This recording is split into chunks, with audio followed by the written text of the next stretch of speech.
So building an off-road wrecker with big tires, heavy chains, military axles, and crazy suspension seems to be the cool thing to do on YouTube these days. And I think it's time I throw my hat in the ring and put together a truck of my own. So Rick, Matt, Paul, Rory, Merlin, you guys all better get ready because my new truck is going to do things that yours can only dream of. But first, we got to head out to Wyoming, pick up the truck that I haven't even seen yet, and try to road trip that thing 1,000 miles home and see if it makes it. So when you're traveling across the country, swiping your card at random gas stations and convenience stores, logging into your personal accounts from public Wi-Fi, fraud and identity theft are always a concern. Luckily, I have the sponsor of today's video, Aura. Now, Aura is a cybersecurity company that protects you and your information all across the internet with things like financial fraud protection, VPN service, and identity theft protection, including identity theft insurance of $1 million for every adult on your account up to a total of $5 million.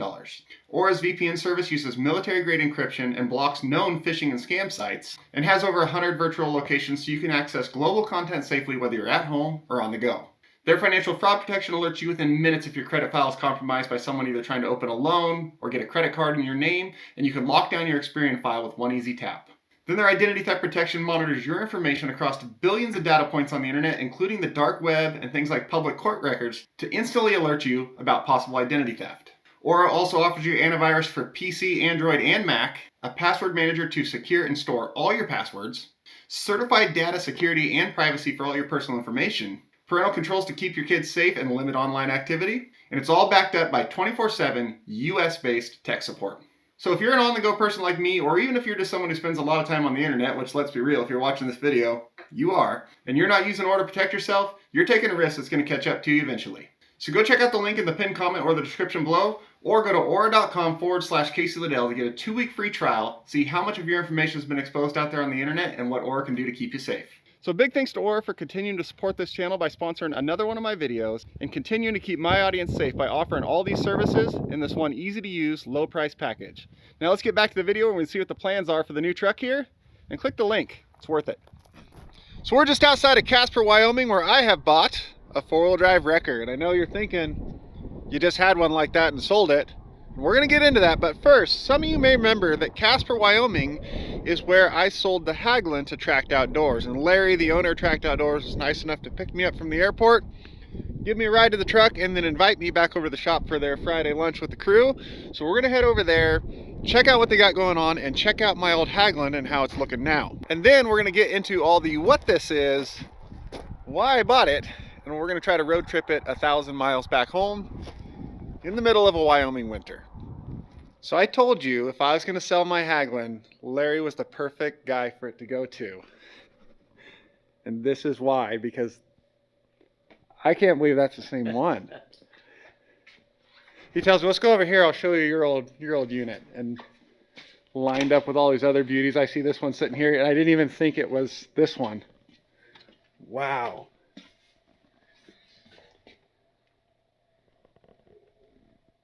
This is amazing. So now it's got the Cummins 2.8 in it. Yeah. You got all the GPS and control system up there. Camera and GPS all in one.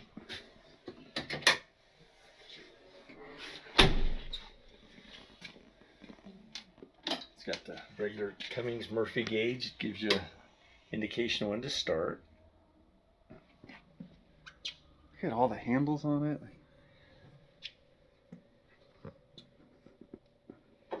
Were there any like wild surprises or? Not really. It was pretty well. That's quieter than I thought it'd be. Yeah, there's pretty dumb. It's really quiet. We got a high idle. We put it up now. You guys added that, right? Yeah. For the winch mount? So I've got that in the back, so you can take your winch off the front, like and put it back. Yeah. Yeah, because I was trying to figure out how I was going to do a winch mount. Yeah. I didn't think just, you know how much, like the whole keep it simple thing? Yeah. I was trying to come up with some fancy way to mount this where you can still get the pin through. You just change. I didn't think just turn it sideways. This is amazing. Snorkel on it, brush rack, light bars. Check that out. It's a little dirty right now. It's cleaner than when I dropped it off to you. Oh, yeah. Look at this thing.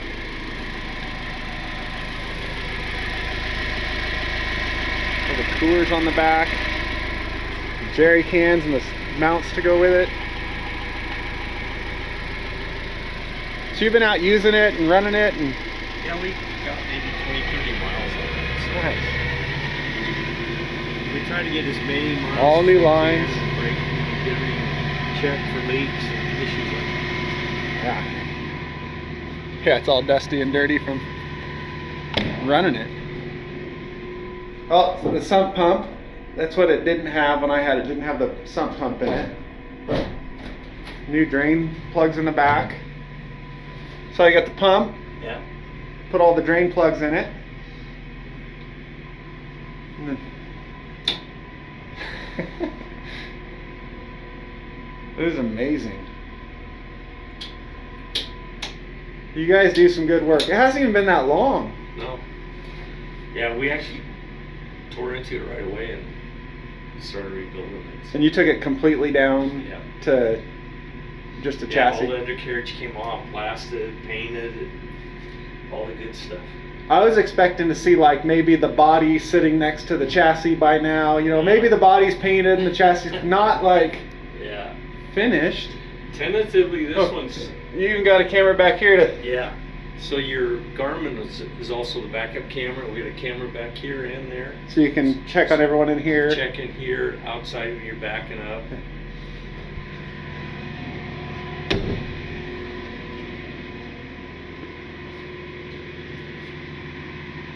You guys did one hell of a job. I told you this was the perfect guy to sell it to, because he would do to it what I never could, and he did. This one's my colors though. Oh, that's nice. I like that.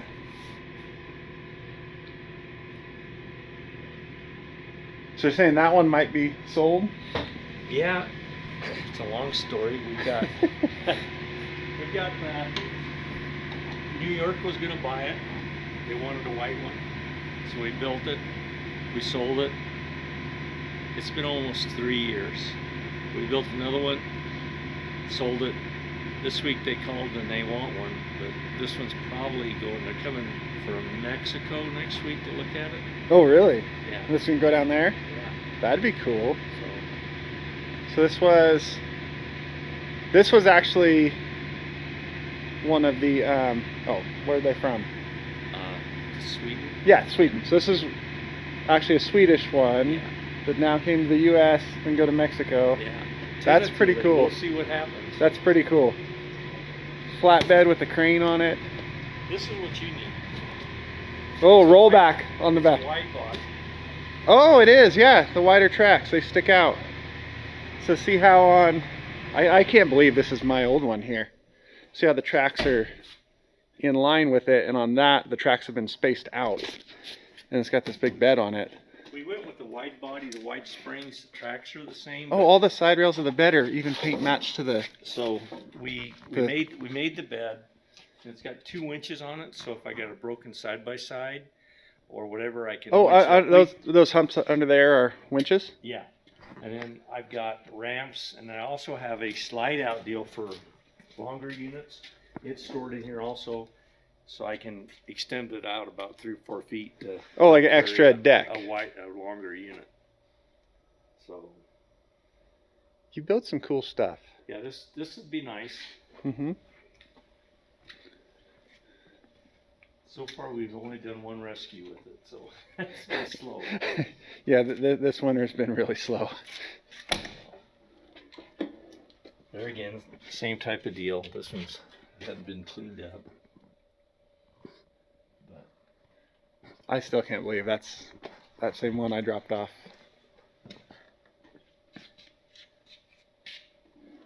It's even got the right winches on it. yep.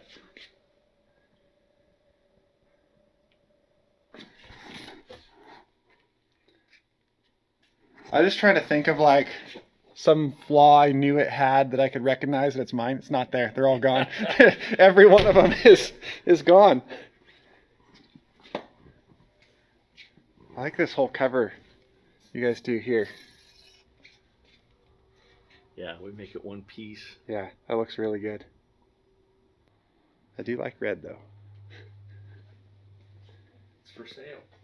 Yeah, well, I already got one red thing going home today.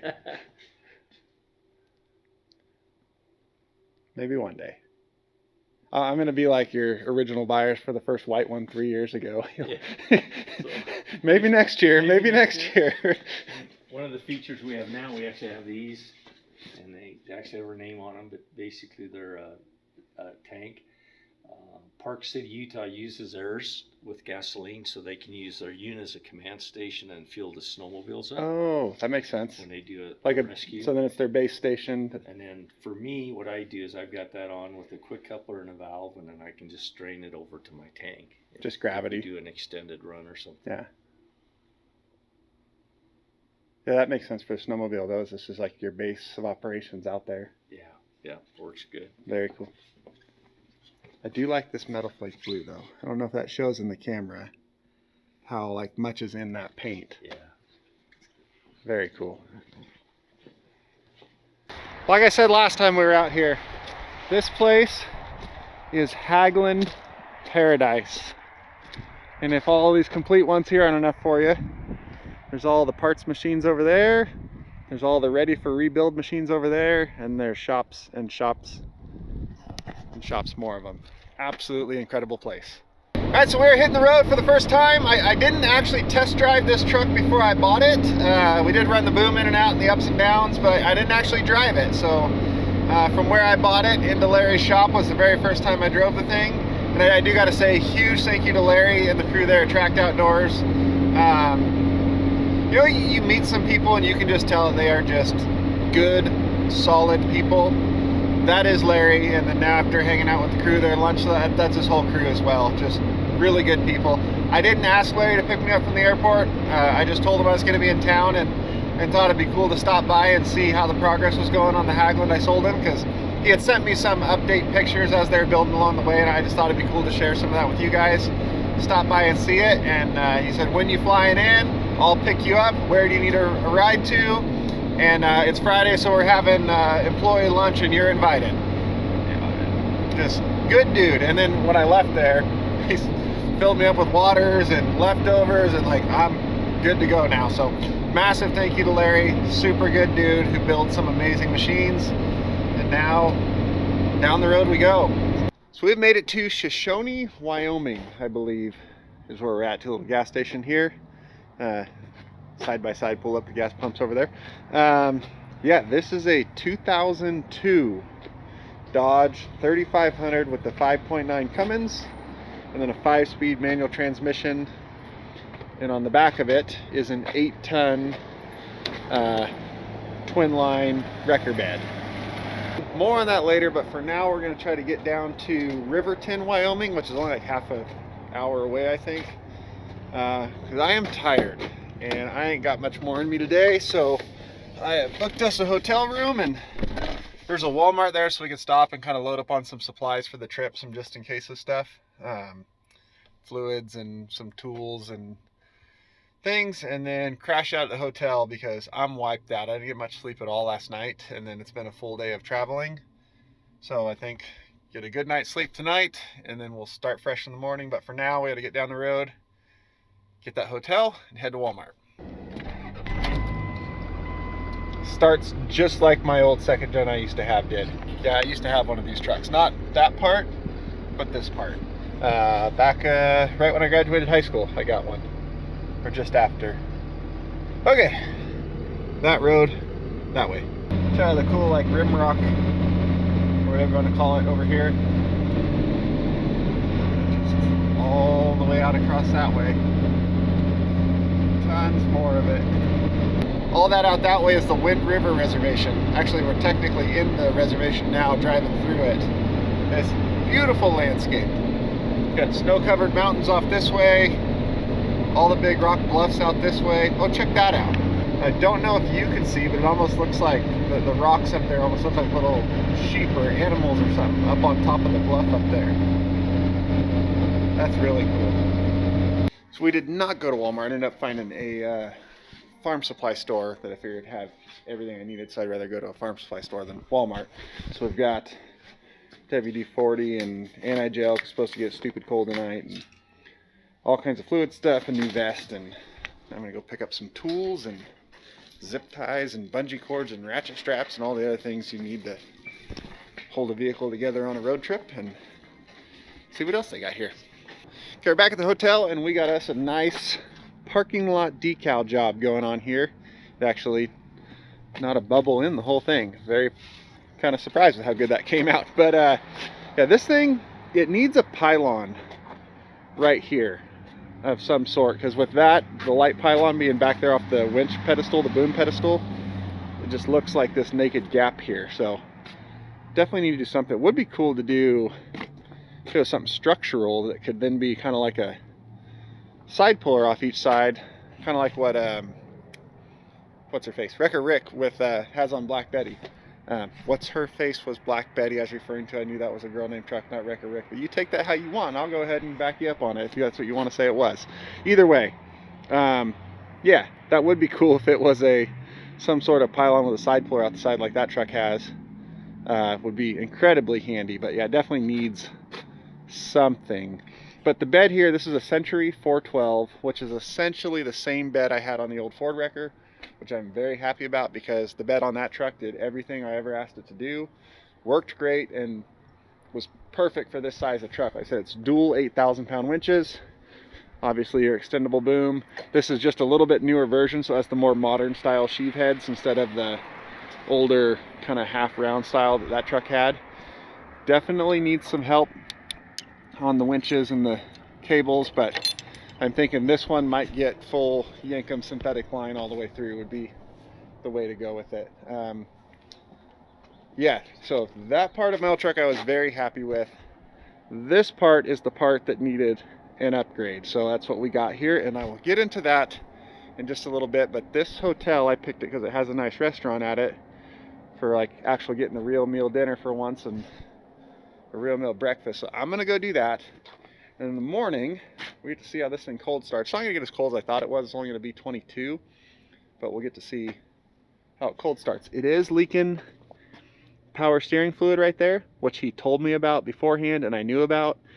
It's not doing anything bad, so that's totally fine. Other than that, there's nothing scary happening underneath it. That's water, and quite obviously snow melts. There's a chunk of snow in the middle of it since this thing drove through some snow to get here. So yeah, decals are on.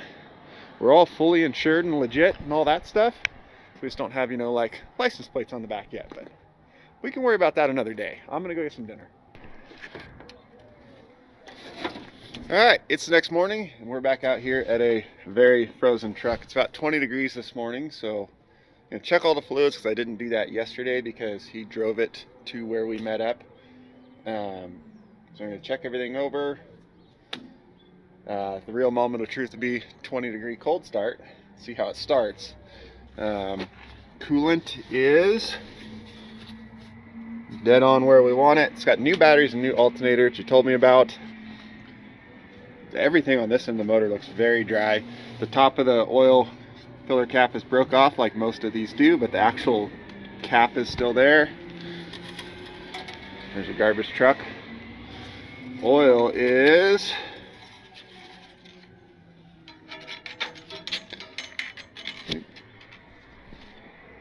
dead on, right where we want it. Has brake fluid, which is nice. And we got washer fluid, so we got here pretty recent boots on the intercooler, and I did look under here first. I just didn't like check oil stuff, so all good. Let's see if it starts.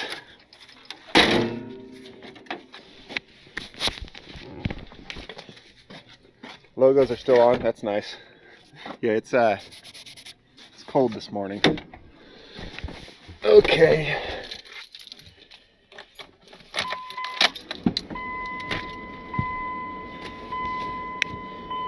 start.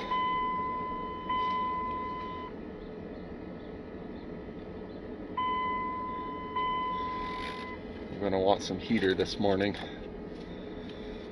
Lots of weight to start. Okay.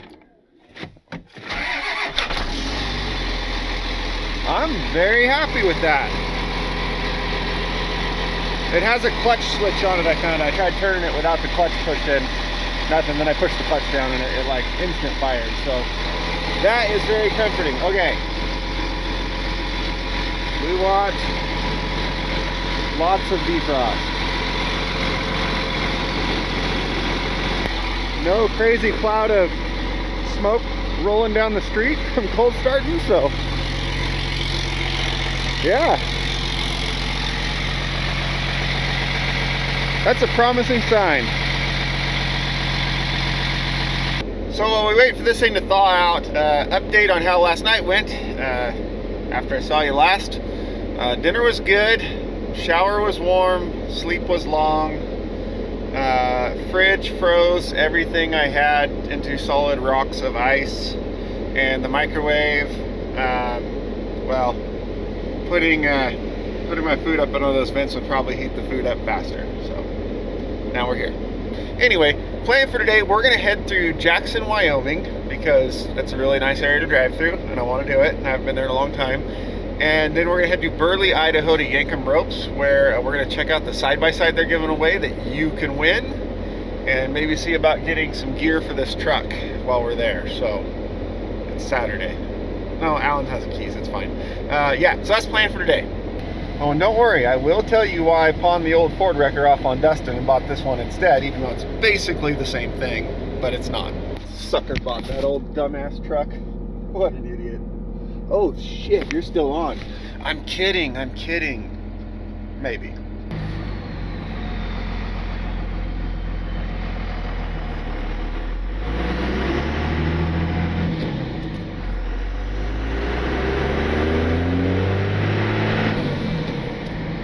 This thing does run really good.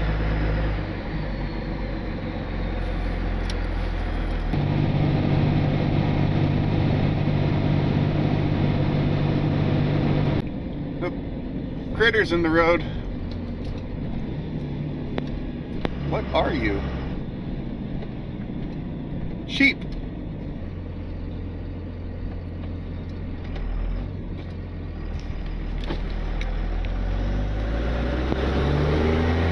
Mountain goats, sheep, whatever, bighorns, I don't know. Definitely don't have those in Oregon.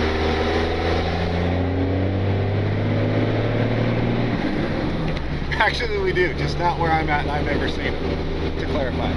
Check this place out. There's tanks, and like that whole building over there, there's just rows and rows of military trucks and tanks and jets over here, and more tanks and mortar rounds, and we gotta go check this out. The National Museum of Military Vehicles. I hope they're like open. Gates open. Huh. Dang it. They don't open for like another hour and a half. Okay, we are back on the road, done with our museum stop. That ended up being a 2.5 hour stop. I thought I'd stop there for 30 minutes, check out some cool vehicles and hit the road. That is going to be its own completely separate video because it deserves to be. And I will link to that video at the end of this video. One of the most incredible places I've ever been, and probably the most well done museum I've ever been to. What they've done with that place is incredible. So go check out that video, go check out that museum in general, and we are going to keep headed east. Check out right here, there's an actual mine shaft going into the side of that rock right there. It goes up and like looks like a really old mine shaft. It goes in there. Anyway, back on the road.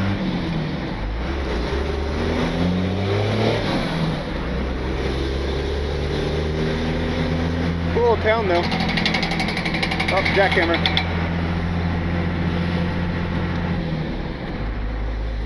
We just crossed over the Continental Divide, just a hair shy of 10,000 feet. I probably should have like stopped, took a picture of that sign or filmed it, but yeah, up here, if you had a snowcat or a snowmobile, there's just been endless, just amazing places to go riding out there, and all kinds of these parking areas like this to park and unload and just go riding. So yeah, we are definitely up here in elevation, but the truck is doing just fine. There's no way this is doing justice to how incredible those mountains out there look. I'm thinking Teton Heavy Rescue has a nice ring to it. And even if it doesn't, it might be worth it. Just look at these mountains.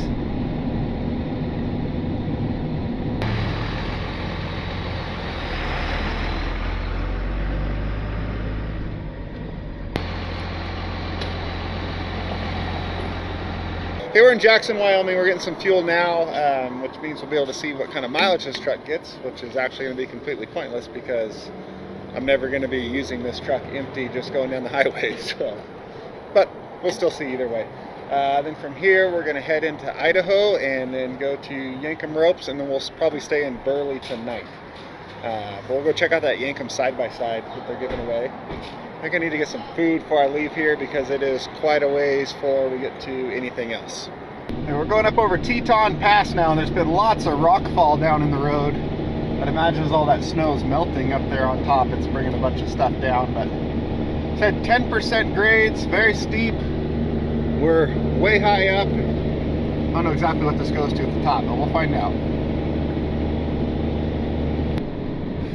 It's like a slalom course of all the rocks in the road. Looks like the top right here. I wonder if there'd be a sign, elevation wise. There's lots of signs. I see one that says 10% grade. Lots of people skiing over there.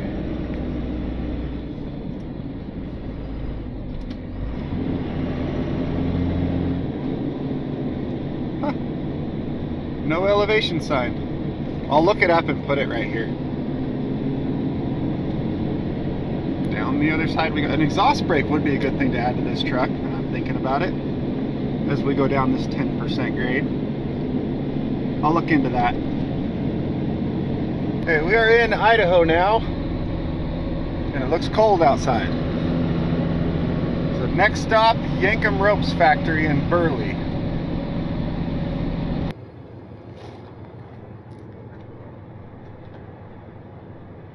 So you're telling me that someone can get top quality American made recovery gear, entered to win this side-by-side while doing so, and get 10% off the whole deal by using my discount code CHR at checkout? Yeah, pretty much. Actually, they could even do less than that. They just buy a hat or a t-shirt. It's even less. Anything on the Yankum site Anything gets entered to win this with Yep. just with your purchase on there. Yeah, it's just that easy. And I can save you 10% in doing so. So if you win this, you have to take me for 10% of a ride. What is it? Like what your size things? This is, well, it's last year's model. You cheapskate. Yeah, I know. But yeah, it's a Pro R. The thing rips. Oh, of course it does. Yeah, of course. Yankum It's got Fairlead that. Pro R. Pro R. So it's 24? Yeah, it's a 2024. It's fast. What are those, like 35s? They are 35s. The thing rock crawls great. And we're going to take it to dinner because this is Idaho and you can just drive these down the road. Yeah, yeah. And there's no real other off-road right here, right now, anyways. So we just go down the road? Yeah, we're just going to go down the road. So go to Yankum Ropes website, which I'll put in the pinned comment down below. Anything you want. A hat? Yeah. Shirt? Shirt? A rope? A rope? Well, oh, and that's the other thing too, is that every dollar you spend on the website gives you an extra entry to win this. So Hold up. okay, yeah. So am I shorting people by getting them 10% off? No. No? Well, okay, maybe. You're gonna have to use your own judgment on that one. Do you want the discount? I'd take the discount. Honestly, but because I mean the thing is, like, if you get like a mountain recovery kit, you get 10% off. You're still getting like 1,300 entries to win this. So okay, well, you're gonna have to use your judgment call on that. I'd have to do some math on that one. But you could win a side-by-side. Yeah. We haven't told our accountant about any of this yet. I hope he doesn't see Since it. when do you have an accountant? Last year.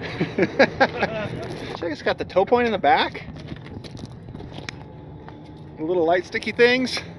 And I don't think I'm like eligible to enter. So if you do win using my discount code, you have to give me a ride. That's only fair.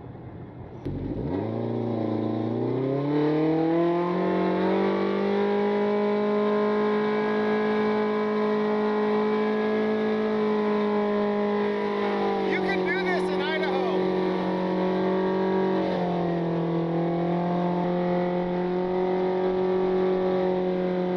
The ride is surprisingly smooth. So this is just like a thing you can do in Idaho. Yeah, I think. That's cool. You think? I'm pretty sure. I don't know. We haven't been pulled over yet. We'll find out. If I make an anonymous tip to turn someone in, we'll find out. I'll call us in and report us. And then we'll find out if it's legal or not. I thought we were friends. We are, that's why I'm making good YouTube videos that'll help promote you. If he can ride a moped down the street with no helmet, we can ride the side by side. I would think so. But Yeah. he just crossed the highway. We're on the highway. Yeah, this is a highway. Yeah, it's a highway. Let's go get on 84. Oh, there's a cop. We're gonna find out. Oh, yes. That cop with a street bike ahead of him and a side-by-side over here is having the hardest decision of his He's like, life "Which right one?" now. Yeah. Which one? We'll find out real fast.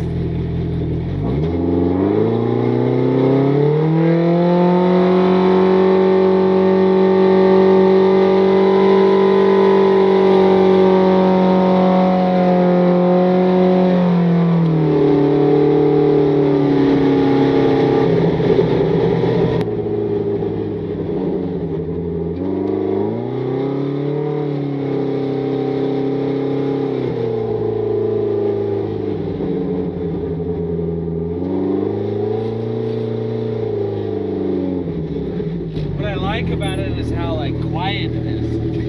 Yeah, You know, it's just nice. nice. It's just you can just kind of like sneak around in nature. Yep. Yeah. Yeah, the cop will never track us down. No, ever. Hey, does that mean physical age or I better. mental age? Because the mental age, I'm like 12. If we added the two of us together, we're not 16. Yeah. Where are you at? There you are. All right, so we had a nice day at the Mexican restaurant. Came here to the hotel room where it says, "Welcome, Casey." Both dinner and this hotel room are courtesy of Yankum Ropes. So big thanks to Alan and Jade, even if Jade doesn't know about it yet.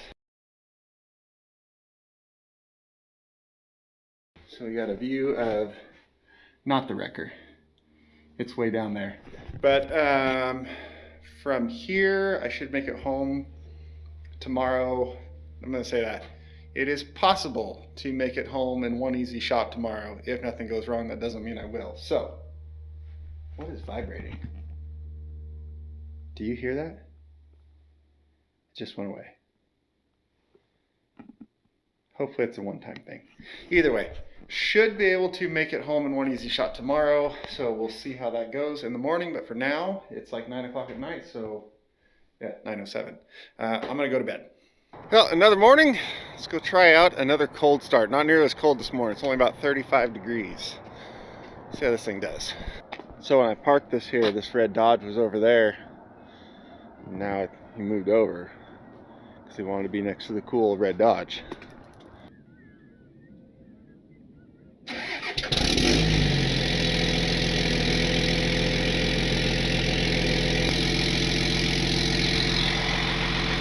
I'll be happy with that.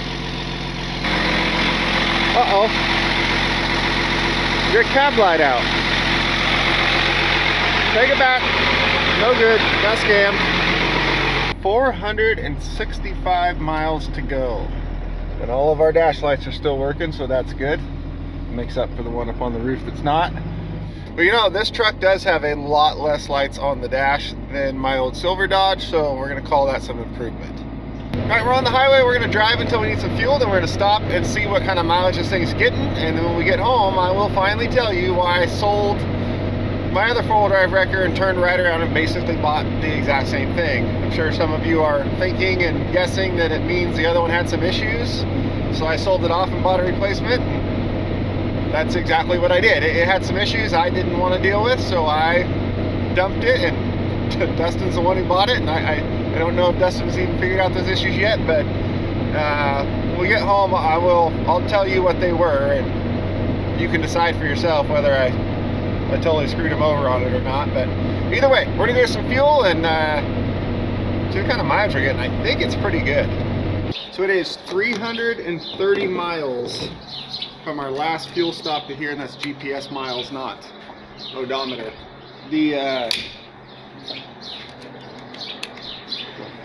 The speedometer on this thing is like dead accurate, which means the odometer should be, but I'm doing it off of GPS miles just because that's all the way accurate. 19 gallons. So let's see what we got here. Math. 330 miles from our last fuel stop divided by 19 gallons.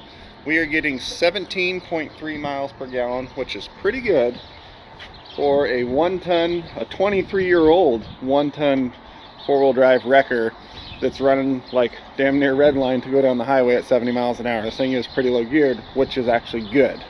Because as you can probably imagine, these tires are not what's staying on it, and that means I don't have to re-gear it once I change them out. Saving money already. So that's all supposed to be farm field there. That's flooded out. We're just kind of into the Burns Valley, and once we get up into the town of Burns, it's should be receding from the big flood they just had earlier this week. But yeah, quite a bit of the town of Burns got flooded really bad. But it didn't get flooded from like rain and storms. It was actually quite the opposite. It got flooded from nice weather. We had a bunch of snow up in the mountains, and it switched from snowstorm that dumped a bunch of fresh snow to 75, 80 degree weather in a lot of places, and it started melting the snowpack in a hurry.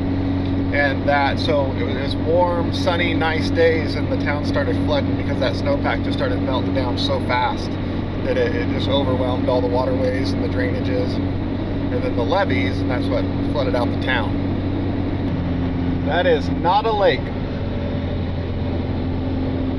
Or it's not supposed to be anyway. I guess it is now. RV park got a good bit of it there, it looks like. And then just off over in here, this got a lot of the flooding in here pretty bad.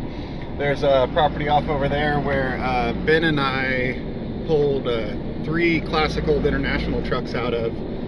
Yeah, they got the road all sandbagged right there, but it went over all that. There's a property we pulled 3 old International trucks out of that, that boat is almost floating out there in those people's yard. But we pulled those 3 out, hauled them out of there, and that guy had, oh, here's, I think that's Triangle Park.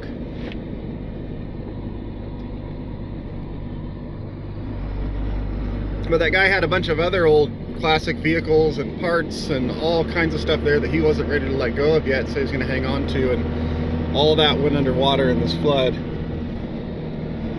Everything down there got flooded. Yeah, a lot of people lost a lot of stuff in this one, so very unfortunate. What the heck is this goofy little truck? That's interesting.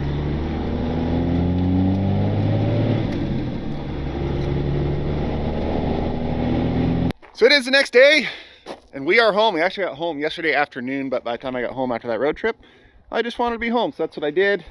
Now the following morning, we got the little truck here, and first we're going to talk about all the things that went wrong on this trip. Okay, now that that's done, we're going to talk about what was so wrong with the other truck that I had to sell it, and then what the plans are here for this one. This thing, it did absolutely great on the way home. I stopped and got all that coolants and oils and zip ties and some tools and stuff.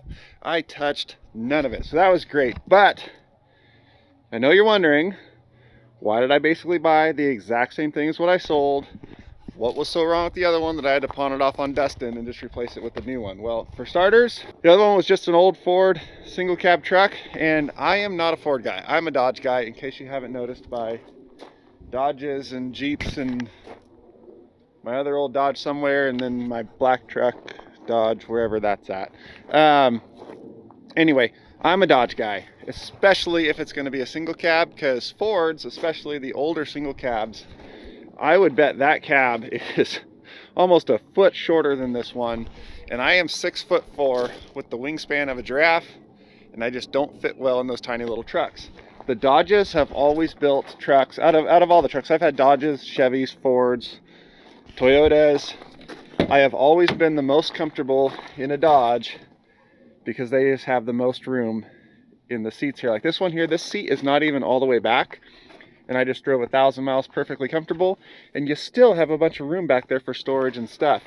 In that old Ford, I had the seat slammed all the way back against the window and still felt like I was just cramped in that thing, and that led to me not using it nearly as much. So I got a call for something that was 3 hours away. I just didn't want to drive that truck 3 hours. It drove absolutely great. Like, it handled good, drove great, no power at all, which is, we're gonna get to that. But it's just not comfortable for me to sit in, so I choose not to. Something that's more comfortable for me to sit in, I will sit in it a lot more. Now granted, I don't think you're gonna find a much cleaner, original, unrestored OBS Ford wrecker than that one that I had, that now Dustin has. That truck completely unrestored, untouched. It was just kept in that good a shape its whole life. I don't think you're gonna find another one out there in that type of shape, but it's still an old OBS Ford single cab that I just don't fit in very well. Like I said, problem number 2 is that engine in that truck. The engine in that truck is totally fine. It runs exactly as it's supposed to. Nothing wrong with it. It's in good shape, but it is an IDI 7.3, which means this whole spinny bit right here doesn't exist on that engine. It is a non-turbo, naturally aspirated diesel engine that makes about 7 horsepower. Might be exaggerating that a little bit, but that's what it feels like. And I live right next to the Cascade Mountains over here, and that combination just didn't mix very well. Truck does fine running around the flatlands out here around town, stuff like that. No problem at all. Only once did I drive it all the way over the Cascades to the valley on the other side and back, and it was brutal. I think I was doing 30 miles an hour up the mountain empty. I'm pretty sure the grade all went over the mountain faster than that truck did. And if you hook something to the back, it just got that much worse in the hills. And I warned Dustin that that truck has like no power. Not that anything's wrong with it, those engines don't have any power. And he said he had driven those and had those before. Totally fine with it, and he lives in Texas where it's all flat land down at sea level. I'm in the mountains we're 3,500 feet here, and this is the bottom and only goes up from here. So big difference there. And I know some people are like, I'm in Texas, we have mountains. No, you don't. We have mountains, you have hills. That's why it's called hill country. Trust me, I've been all over Texas. I've seen it. Hills. So this truck here has a 5.9 24 valve Cummins, obviously turboed, modern, well, fairly modern diesel engine that actually has some horsepower. It can get up and down the hills with no issue at all. So that's also going to make a big difference, because if something needed towed over the mountain, I flat out wasn't going to do it with that other truck I had, because it was bad enough driving over empty. Wasn't going to try loaded. This one, no issue. Plus again, I'm a Dodge guy. I like the Cummins motors a hell of a lot better than the Power Strokes. So in summary, the part of the old truck that I was really happy with and liked, worked so well for me, was the bed end of it. The working end of it did great. So I got another truck that has basically that same bed on the back. I think this is just the next version newer. The part I wasn't so happy with, and was kind of the restriction for me, was the truck side of it. So I bought another truck that kind of alleviates those problems that I had, and I'm much more happy with, I know, because I've had one of these before and loved it. Now, does that mean I'm going to go back to regular light duty towing? No, absolutely not. Not going to do that. No desire to do that. This is going to be for the out in the woods off-road stuff. So now going back to the end of the video, what am I going to do to this truck that makes it able to do stuff that none of the other YouTube off-road wreckers can do? Well, nothing, because it already does that. And that is tow a car down the road by the underreach. None of those other trucks have an underreach on them. They are off-road wreckers. They have booms and they have slings to tow with. Not a single one of them can go hook up to a regular car or rental car someone's Subaru, BMW, and tow it out of the woods without sling towing it off the bumper. This truck has an actual wheel lift underreach. Because here where I am in Central Oregon, we don't have the off-road parks like Moab and Sand Hollow and all the stuff the other guys do, where they're out in some serious rock crawling territory where people have stuck, broke down, and need towed out of. We have the Cascade Mountains to the west, Ochakos to the east, and the Oregon Badlands BLM wilderness all around us here. So I need to be able to get out where tourists are going in their rental cars, their Subarus, their BMWs, all those other things, knocking holes in their oil pans, snapping control arms on a rock that's this big because those cars are made of Swiss cheese. I need to go get those cars, hook onto them, tow them out of the woods on Forest Service roads. Sometimes a little rougher Forest Service roads, but it's pretty much always a Forest Service roads or a desert road out off through the desert out there. I do not need and never need to go out some crazy big rock crawling trail to get a rock buggy and tow it out off of like an off-road park, because it's not a thing here. Which means when it comes to building up this truck, we are going to take a very different approach than pretty much everyone else has, and that is do as little as possible. Basically going to do not much at all.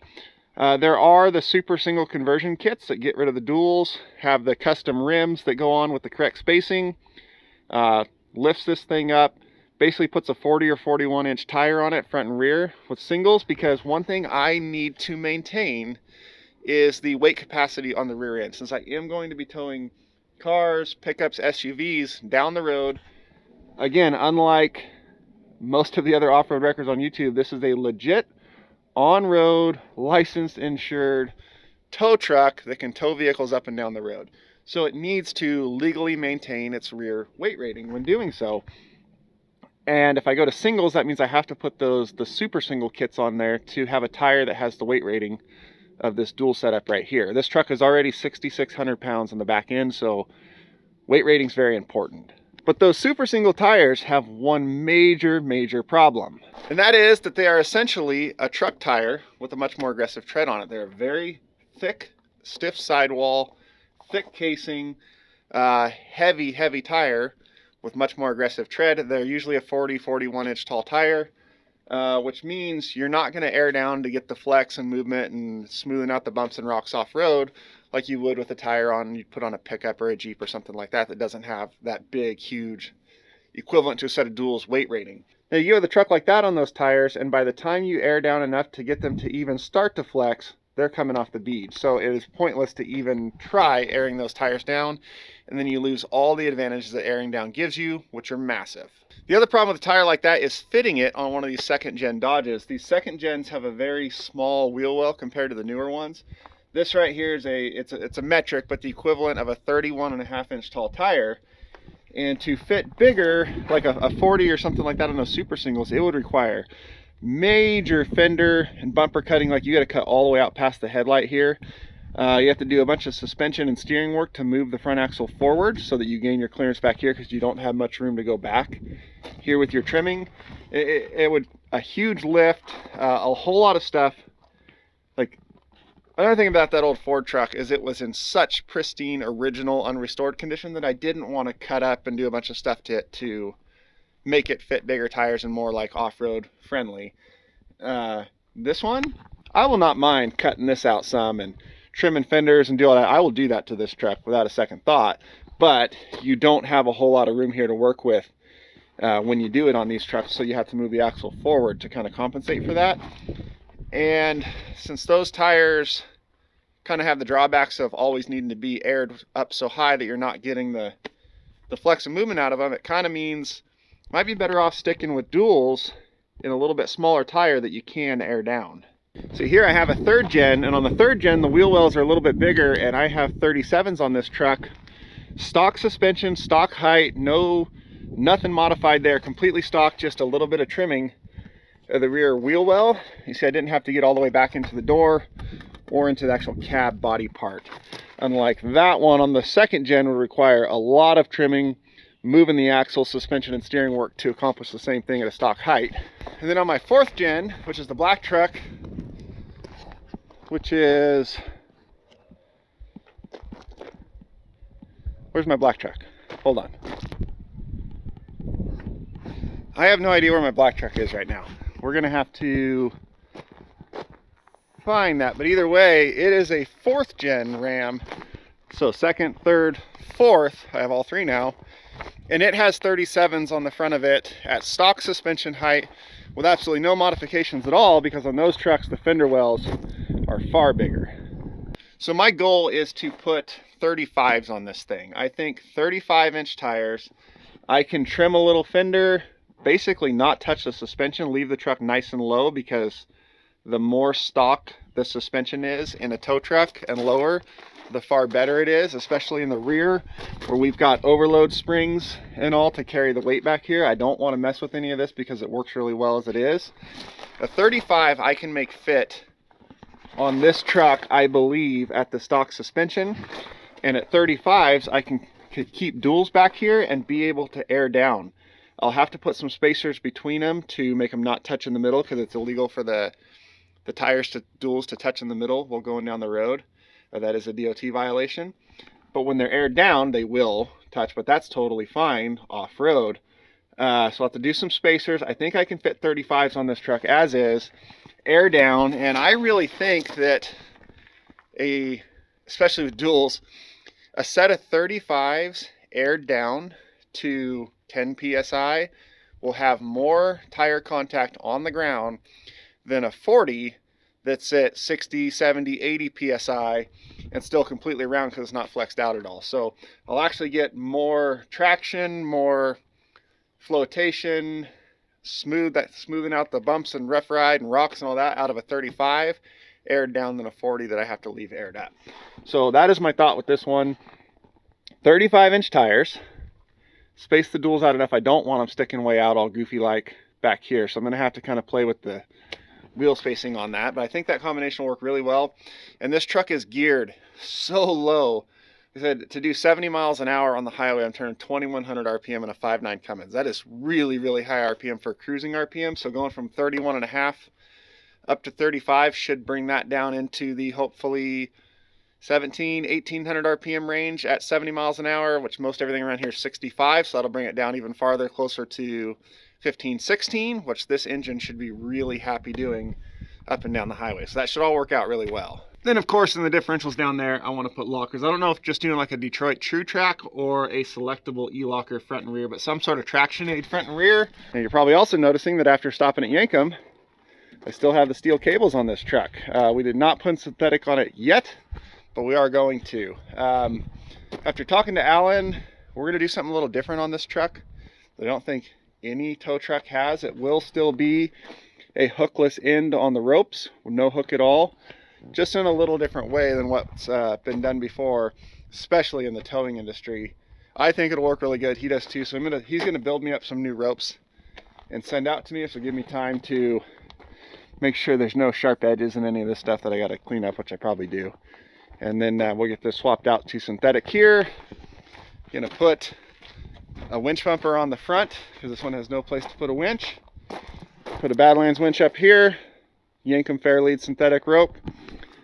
35s, lockers, done. Put the thing to work.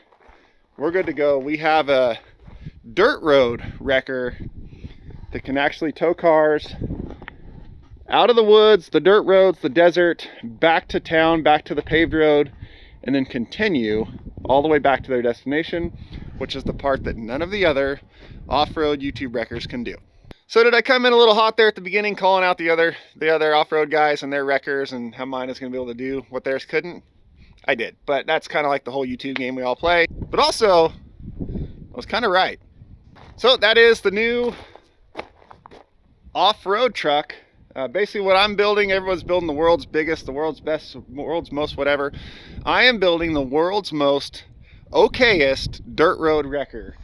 It's not going to be used for like normal around town daily towing like normal tow trucks do. This will be perfect for going out in the woods, going out in the desert where the normal tow trucks don't want to go, hooking onto a broke down or damaged car, recovering if it's stuck, being able to tow it out of the woods, out of the desert, and then continue once we get on the road back to their destination in town. I think this truck will do really good for that. The fact that it's much more comfortable, more powerful, fits me a lot better truck means I'll want to use it a lot more. So should get a little more use out of this one than the last one. Oh, and also don't forget to head on over to Yankum Ropes to enter to win that side-by-side and use that code CHR for 10% off your order. Then here at the end of this video will also be the link to that museum visit, which I think was the highlight of the trip. Trip went as good as it could have been. Not a single issue with the truck. We had good weather the whole way. It's a 23-year-old truck with 200,000 miles on it. It has some issues, it needs some things, but every issue that the seller told me it had. Everything the seller told me worked great on it, worked great. It was about as honest of a sale as you could get, which is exactly what you want when you fly out halfway across the country to drive something home. Fly out. My truck is at the airport. That's where my truck is. So we gotta go to the airport and get my truck. But yeah, could not be happier. The guy was straight up honest about it. Got exactly what I expected and had a great trip home. So thank you guys for watching. Hopefully we're gonna have some good fun with this truck. Build it up a little bit, very mild, very capable, very practical. That is my goal. This should fit that bill really well. We'll see you guys next time. Yep. Right where I left you.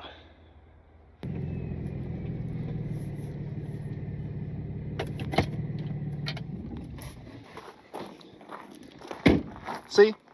37-inch tires on stock suspension, no modifications, much bigger wheel well. They fit no problem.